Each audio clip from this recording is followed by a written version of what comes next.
बिस्मिल्लाहिर्रहमानिर्रहीम। अस्सलाम वालेकुम दोस्तों, हमारे YouTube channel what's going on में खुश आमदीद। पहले तो मैं आप सब बहन भाइयों का शुक्रिया अदा करना चाहूँगा जो हमारे चैनल पर आए और हमारी वीडियोस देख रहे हैं। अल्लाह पाक आप सबको अपने हिफ्ज़ व अमान में रखे और आने वाली हर मुसीबत से महफूज फरमाए, आमीन। सदर ममलिकत डॉक्टर आरिफ अलवी के ज़ेर सदारत अवान सदर में उलमा इकराम का इजलास जारी है। वज़ीर मजहबी उमूर पीर नूरुल हक कादरी, चेयरमैन इस्लामी नज़रियाती कौंसिल किबला अयाज और दीगर उलमा इकराम भी इस इजलास में शरीक हैं।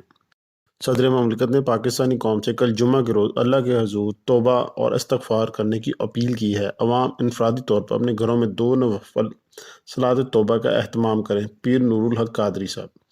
कोरोना वबा और रमज़ान की आमद के पेश नज़र उलमा इकराम से राब्ते भी जारी रखने के लिए कहा गया है।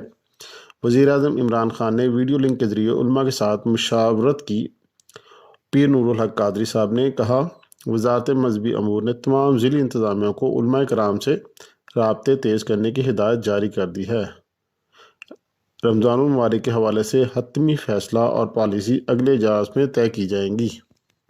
अगर आपको हमारी वीडियो अच्छी लगें तो इसे ज़रूर शेयर करें और बेल के आइकन पर लाजमी क्लिक करें ताकि हमारी आने वाली तमाम वीडियोस आप तक पहुंच सकें। अल्लाह पाक आप सबको फितनों से महफूज फरमाए, आमीन।